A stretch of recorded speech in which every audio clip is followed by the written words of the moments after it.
Have you ever done a march or anything though? Have you ever sort of... What are you saying?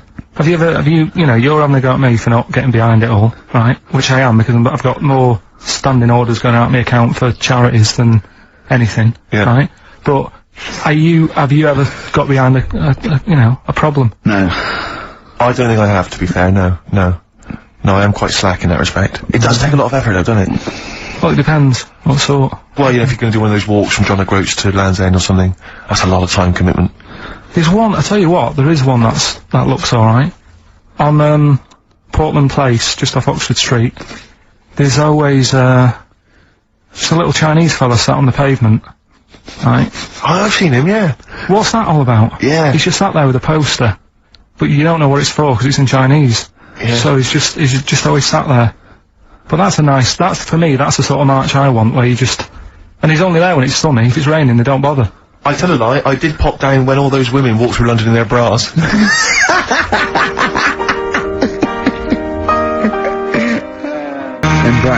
and Gravity on XFM 104.9. We've had a couple of texts. People obviously can text in 83XFM. That's the text number for the big quiz that's coming up shortly. Rockbusters, still your opportunity to win some of those cracking prizes. Enter your name in the draw if you can unravel the, I don't know what you call them, conundrums that Carl set. Sort of. We've had a couple of texts. Obviously we're leaving early today. This is a shortened show and our last show of this run. But we've got to leave early. We've got to go down and try and make poverty history. But Rob's texted and he says, only an hour and a half today. Well, poverty does have some benefits then. He's a fan. He understands the show. Who was that little fella that used to write in who hated the show? Right, I forget his name, I haven't heard from him for a while actually. I don't know what happened. No. Maybe he realised that if he hated the show so much, the obvious thing to do was to switch off. Maybe that finally That's dawned on him. annoying. What's his name? Someone remind us of his I name. like people who hate us to carry on listening. Yeah. It just gives it an edge, doesn't it? Yeah. It's the fact that, you know, that you're annoying someone. I mean, I love annoying people. I know you do, I know. So You're like a kind of walking Chinese water torch. Yeah, exactly. Yeah. Have we got Ladder 49 today? Right, there's a number of cracking DVDs as ever on Rockbusters. We've got The Life Aquatic with Bill Murray, we've got Howard and Kumar Get the Munchies, hilarious stoner comedy, and Batman the Animated Series. And Ladder 49, there it is. Oh, phew, yes. If you've ever seen Ladder 49, then you can give us a quick text review on 83XFM. I'd be interested to know if it's actually Why are you worth giving watching. away one a week for the last 6 weeks? Yeah. Well, we better start then. Let's do Rockbusters for the last time. You can win those amazing prizes. Alright. As always, just a little cryptic clue.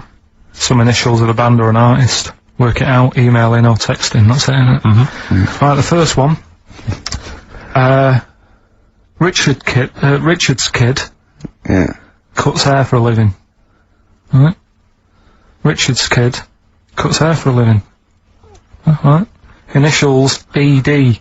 Right? BD. Richard's kid cuts hair for a living. Second one. I have a problem saying the French word for well. Alright? I think that's the right word anyway. Wow. I have a problem saying the French word for well. So what's that? Initial there is K. Alright, band or artist. And then the third one. You take 8 kebabs, 2 kebabs, 57 kebabs, times it by 27 kebabs. Right? The fella is struggling to work it out. What's that? What's going on there? Right? That's a good question. DS is the answer there. 8 kebabs, 2 kebabs. I've got it. 57 kebabs times it by 27 or what have you. Fella's struggling working it out. What is it? I've got that one. DS. So, just email in, ricky.gervais@xfm.co.uk or on the text, 83936. Yeah. Yeah, and you can win Ladder 49 and those other DVDs, plus you go into the draw, which we'll do before we leave, and you can win the signed by Matt Groening, personally drawn Homer Simpson. We've got the Spinal Tap poster signed by Christopher Guest, and also the original artwork of us as Flanimals. But they've all been framed. They've done a brilliant job. It really is a nice prize. I mean, almost too good to give away. A little bit annoying. Is it too late to take that back? Well, I was thinking we could sneak in a copy. Yeah. Just a very bad photocopy, so it goes grey and Yeah. No, they're all originals. So get texting. Right then. First one was Richard's kid. He cuts hair for a living. Yeah, what's that? That was well, try and work it out. No, there's no point. Dixon, yeah, he was a barber.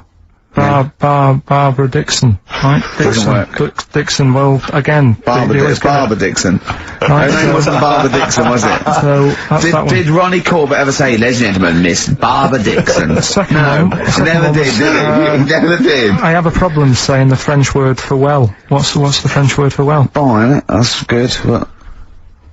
No, that's good, though. Bell? Well, no, what? Isn't it bien?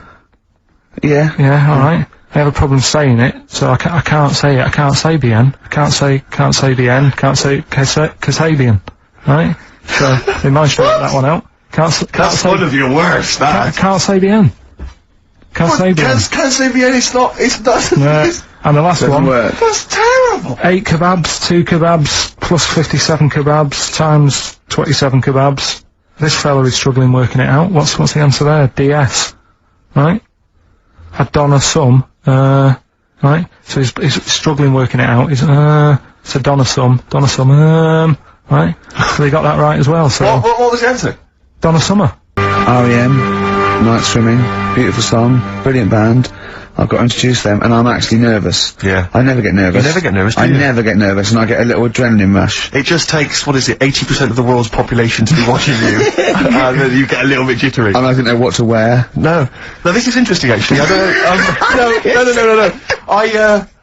For a moment there I was thinking maybe Ricky's got to pop home first before he goes down to bring on the band. But if you are watching it or if you're there, obviously not there, if you were there you wouldn't be listening to this, but if you're watching it on TV, do check Ricky out because, how do you describe that particular look? Ricky's wearing, sweatpants. I assume they're sweatpants, they're not pyjama bottoms, are they? They're sweatpants, they're sort of, And yeah. you've got just a white t-shirt, cheap plain white t-shirt. Yeah. And basically Ricky is wearing, it's like, he's made so little effort. The only way he could have made less effort was if he wasn't wearing any clothes. And he was just wearing his underpants that he slept in. But he's actually bothered to put on a t-shirt and a pair of sweatpants and some trainers. Yeah, well. I mean, Jonathan Ross is going to probably be wearing a suit, one of his, expensive suits, or whatever, and... Yeah, but he won't be as comfortable as me. Well, true. Did it not occur to you for a moment to maybe make slightly more of an effort? Perhaps put on a jacket? That jacket looks silly with tracksuit bottoms. Well, again, you could have changed your tracksuit bottoms. I mean, yeah. They're a mainstay of the outfit, are they? It's like, they're not changing for anything. Yeah. I've got very little things that I haven't got a drawstring or an elasticated waistband. No, sure. I don't want to be bothering with buttons and zips and hooks. There's going to come a point, isn't there, where you're just going to wear, I don't know, smocks. Baby grow. Baby grow, A baby grow with a flap. That'd be great, wouldn't it? Those little mittens. Yeah, all in, yeah, that'd be great. And then an oven glove, so I can just get stuff out of the oven, eat it, let it drop everywhere. Yeah. Right, and then just get out of the baby grow, put a new one on, a clean one on. All those kind of red flannel things with the which cowboys wear. Yeah. The kind of buttoned up. Yeah, like old cowboys. Yeah. Grandpa, he comes out with the shotgun. Exactly. Yeah, the long johns. Well, how's it going with Rockbusters? Anyone got the answers? Actually, one guy has texted in, James in Deptford, he's offered some answers, and he says here, the guy that hated us, famously, of course, we should have remembered, Dickie Anderson. Dickie Anderson. Richard Anderson, of course. Oh. I don't know if Dickie's still listening. If he is, obviously email in ricky.gervais@xfm.co.uk and tell us what you've been doing, how you've been keeping busy and stuff. Yeah. Nice to hear from him. Chris Campling hasn't called, has he, either? Yeah, The one that thinks that not only is this whole show scripted, imagine that, right? But that Carl is a character created by us. Yeah. He's actually an actor. Oh, if only we Look could at take credit that, for a shaved monkey we got. I'll tell you, you're going to go along later to the Live 8 gig and you're probably going to see some bands that can make an effort to entertain you, but, if you want entertainment, Rick, you know it. Go on. There's only one person to book. Go on. Me. If you you're perhaps Yeah. going to do, because I'm obviously a top Well, DJ on the radio, but where I really come into my own is DJing in any kind of club environment. Well, you told me you were DJing, I didn't go to it, DJing at a party, and you said the place was rocking, The place was roaring. and I loved it. Carl just said he was there and they weren't. Well, that's nonsense, Carl, They because were, you know very well that when I'd put on a tune, they'd cheer. Yeah, but it was late on in the night. They would have done that, whatever you put on. That's nonsense. No, they were happy and everything. I'm not saying they weren't having a good time. It was your party. It was alright, but they weren't going mental like you're sort of making up. They were definitely going mental. When I put on the Proclaimers, they could not believe their luck. Yeah. They would have walked 1,000 miles. Was it good though? Were they really, what were they doing? They were dancing, were they? Dancing and that, but they weren't sort of cheering, going, you know, more and all that at the end. What's about? Oh, Take wow. On Me came on, the big cheer went up. Oh, I don't know who to believe. I've been there, done it, Steve. I've been the DJ as well, and Oh, it might be jealousy. It might be it's like professional jealousy there. yeah. I think it's because my fortunes are on the up, and his are on the down. You know, we all know famously that he had Pilkers making music, his Didn't DJ outfit. Didn't happen. I did enough. I just wanted to do enough to pay for the equipment. And I did. And that was that. But I don't like crowds, do I? But you're safe, aren't you? You're behind the little thing with the flashing lights. But there's still a lot of people and that. Forced fun. Don't like that. Forced It's not fun. forced on. They haven't got to dance if they don't want to dance. Yeah. Don't like it.